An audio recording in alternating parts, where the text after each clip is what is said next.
Hello boss, welcome to my another video. আপনারা দেখতে পাচ্ছেন আমরা চলে আসছি সেই ভাইরাল মিজান ভাইয়ের হোটেলে। আপনারা দেখতে পাচ্ছেন এখানে খাচ্ছে এবং কি পরিমাণ খাদ্য নষ্ট হচ্ছে। আমি যদি আপনাদেরকে একটু শর্ট করে দেখাই, আপনারা দেখতে পাচ্ছেন, একটু আমি দেখাই আপনাদেরকে। দেখুন ভাত কতটুকু খাইতে পারবে সে নিজেও জানে না, না হলেও একজনের খাবার নষ্ট করে চলে গিয়েছে। আপনারা দেখতে পাচ্ছেন ফুল একজনের খাবার নষ্ট করে গিয়েছে। এরকম আমি 3টা প্লেট দেখলাম এই জায়গার মধ্যে। তো এইভাবে যদি ভাত নষ্ট করে, ভাই এর দায়িত্ব মিজান ভাইকে দিতে হবে না। যখন যে খাচ্ছে সে যখন পরকালে চলে যাবে তাকে তো এই ভাতের মাসুল দিতে হবে। তারা হয়তো এই জিনিসটা জানে না।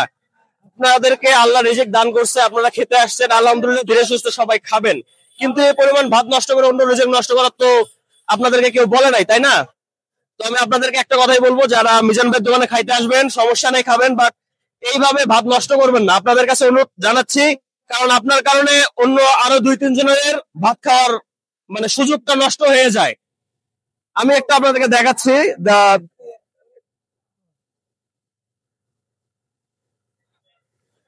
আপনি কি ফার্স্ট খেতে আসছেন? এটাকে খাইছেন? তো আপনার টেস্টটা কেমন লাগতেছে আপনার কাছে? আমার সঙ্গে শেয়ার করতেন খেতে খেতে।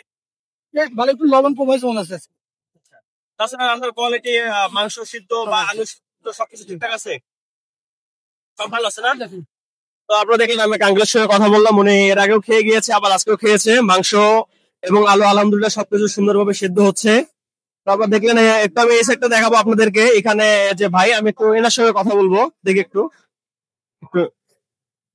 ভাই আপনাকে একটু দুষ্ট দেওয়ার জন্য আসলাম আর কি। তো আপনারা দেখতে পাচ্ছেন আমাদের যে ভাই আছে ইনি একটু দায়িত্বে আছে, খাবার পরিবেশনের দায়িত্বে আছে। টোকেন ছাড়া কাউকে খাবার দিচ্ছে না। তো আপনি তো, আমি ম্যাক্সিমাম ভিডিওতে আপনাকে রেগুলার দেখিয়ে যাওয়ার মধ্যে, আপনি যদি এই সম্পর্কে কিছু বলতেন। কি বিষয় জানতে চান? আপনাদের যে এই জায়গায় রান্নার বান্না হচ্ছে, রান্নার কোয়ালিটি বা খাবারের সিস্টেম, সবগুলো একটু সুন্দর করে আপনি বলবেন। এখন একটু না খেলে তো আপনি বুঝতে পারবেন না। এখন আমি তো বলবো আমি ভালো, খাবার ভালো। আচ্ছা, ওনাকে দিয়ে দেন, ওনাকে দিয়ে দেন। তো আপনারা দেখতে পাচ্ছেন আমাদের ভাই ওনাকে খাবার দিতেছে। আলহামদুলিল্লাহ মাংসের পিস গুলো অনেক বড় বড়, আগের থেকে অনেক বড় করছে। আপনারা দেখতে পাচ্ছেন খাবার দেখতে পাচ্ছেন, এখানে আসতেছে, ভাইকে টোকেন দিচ্ছে এবং ভাই তারপরে খাবার দিচ্ছে সবাইকে। এই নিয়মটা অনেক সুন্দর হয়েছে, কারণ এই খাবারটা ফ্রি, উনি অর্ডার করতে দিতেছে।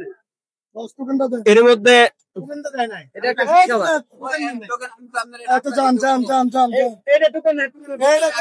আচ্ছা, এই যে ফ্রি খাবার। আচ্ছা, অতিথি থেকে আসছে, ও দূর থেকে আসছে। হ্যাঁ, অনেক দূর থেকে আসছে।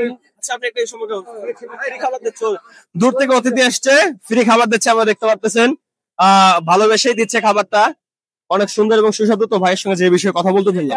আচ্ছা, যে অনেকে টোকেন তো দিচ্ছেন সবাইকে, মাঝে মাঝে এমন হয় না যে অনেকে খেয়ে যাচ্ছে টোকেন ছাড়া? এরকম কি হয়? এরকম হয়, অনেক এরকম অনেক আছে। আর প্রতিদিনই 50 থেকে 100 জন লোক ফ্রি খাচ্ছে। আপনারা দেখতে পাচ্ছেন প্রতিদিন আনলিমিটেড 100 জন বা 50 জন ফ্রি খেয়ে যাচ্ছে। কারণ টোকেনের সিস্টেমটা করছে, এটা না করলে হয়তো আরো লসে পড়ে যেত। কারণ আপনারা জানেন অনেকে এসে খায়, কারণ একটু আগে অনেক ভিড় ছিল, আমি আপনাদেরকে দেখাইতে পারিনি, দুঃখজনক বিষয়। এখন ভিড়টা একটু কমে গিয়েছে, এই জন্য আপনারা হয়তো দেখতেছেন যে ভিড়টা কম। কিন্তু যখন ভিড় হয় তখন টোকেন ছাড়া খেতে গেলে সমস্যা হয়ে যায়, কারণ খাবারের ঝামেলা হয়ে যায়। তো আমি অনেকের কাছ থেকেও শুনলাম খাচ্ছে সবাই, আলহামদুলিল্লাহ খাবার ভালো। তো আমরা খাওয়ার চিন্তা ভাবনা করে আসছি, যেহেতু একদম শেষে চলে আসছি। তো আবারও হয়তো নেক্সট আসবো ইনশাল্লাহ। এর আগে একবার আমি আসছিলাম শুক্রবার, এসে ঘুরে গিয়েছি, তখন দোকানটা বন্ধ ছিল। তখন আরো আগে আসছিলাম আর কি। তো এসে মিজান ভাইয়েরও দেখা পাইনি, আজকে ওনাকে পেলাম না। উনি কয়টা থেকে কয়টা পর্যন্ত দোকানে থাকে একটু যদি জানায়, বলতেন। শুরু থেকে শেষ পর্যন্তই থাকে, কারণ মিডিয়ার কারণে, ইউটিউবার সাংবাদিকের কারণে সে এখন সাইডে আছে এক জায়গায়। কারণ এমন পরিমাণ তাকে চাপ দেওয়া হয়, এমন পরিমাণ তাকে প্রেশারে রাখা হয়, সে অলরেডি অসুস্থ হয়ে যায়।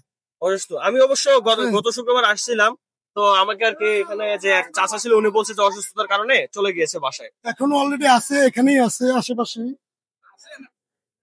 না আছে, আশেপাশে আছে, আছে। অনেকক্ষণ থেকে অনেকে পাচ্ছি না, অনেকে সবাই ঘুরে যাচ্ছে, কেউ পাচ্ছে না। তো ঠিক আছে ভাই, ধন্যবাদ আপনাকে আপনার মূল্যবান বক্তব্য দেওয়ার জন্য। তো ঠিক আছে ভাই, ধন্যবাদ। তো আমরা আপনাদেরকে দেখাই, আমি আরেকটু দেখাই। এই সময় শেষ মুহূর্ত, একদম শেষ মুহূর্ত হয়ে গিয়েছে।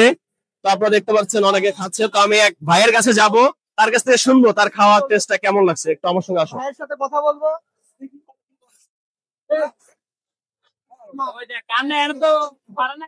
আচ্ছা, আপনার সাথে একটু কথা বলবো। আপনি কি আজকে ফার্স্ট খাচ্ছেন না এর আগেও খেয়েছেন? জি, আজকে ফার্স্ট এখানে আসলাম, অনেক দূর থেকে নারায়ণগঞ্জ থেকে আসছি খাওয়ার জন্য। মিজান ভাইয়ের হোটেলের নাম শুনছি তাই আসছি, কিন্তু আসলে শুনলাম যেটা ভাতের পাকটা এখনো আগের মতো নাই, যে এত পরিমাণ কাস্টমার যে পাকটা সুযোগ দেওয়া হচ্ছে না, এই কারণে খাবার মানে একটু নর্মাল হয়ে গেছে। মানে আপনার মাংসটাকে ঠিকঠাক ভাবে সিদ্ধ হচ্ছে বা আলু সিদ্ধ মাংস হচ্ছে? সিদ্ধ হচ্ছে, কিন্তু যে তরকারি যে একটা স্বাদ, ওই স্বাদটা আসলে করার মতো সময় দেওয়া হচ্ছে আপনার না। মূলত যে খাবারের আপনার টেস্টটা, ঝোলটা একটু ভারী হয়, সেটা একদম অনেক পাতলা হয়ে হ্যাঁ, গেছে। পাতলা এই হয়েছে জন্য এই আর কি কারণে। খাওয়ার টেস্ট একটু কমে গিয়েছে। কারণ এটা স্বাভাবিক হতে পারে, কারণ যে জন্য যেভাবে তাকে চাপে রাখে এটা হওয়া স্বাভাবিক আর কি। হ্যাঁ, হ্যাঁ। আপনি কি এই জায়গায় রান্না করেন? আচ্ছা, আমরা পেয়ে গেলাম আমাদের মিজান ভাইয়ের শেফকে। মিজান ভাই যেহেতু নাই, তো আমি তার সঙ্গে একটু কথা বলবো। ইনি নিজেই রান্না বান্না করে। তো আপনি একটু আপনার মানে রান্না বান্না যে করতেছেন এখানে আপনার কেমন অসুবিধা হচ্ছে বা কি হচ্ছে এই সম্পর্কে যদি একটু আপনি আমাদেরকে বলতেন।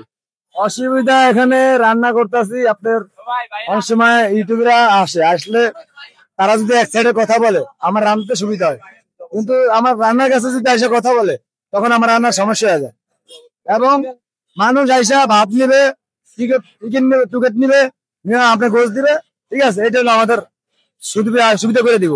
সেই জায়গায় যদি দাম করে রাখে, আমার আগ্রা মানুষ যেটা খাইতে হইব, এই জিনিস খাইতে পারতেছে না। হ্যাঁ, এরা যদি এক সাইডে কথা বলে আমার আনতে সুবিধা হয়। আমি সুন্দরভাবে রান্না দেবো, সবাই খাইবো, রীতিমতো সুন্দরভাবে তরকারিটা হবে, সবাই বলবে হ্যাঁ ভালো হয়েছে। আর লাস্ট ফিনিশে আমি বলছি যে এখানে আমার গোস্ত হয়ে গেছে, ওই গোস্তটা আমি ঢালছি, আবার মশলা দেওয়া হয়েছে, দেওয়ার পরে আমি মাংসটা কষাবো।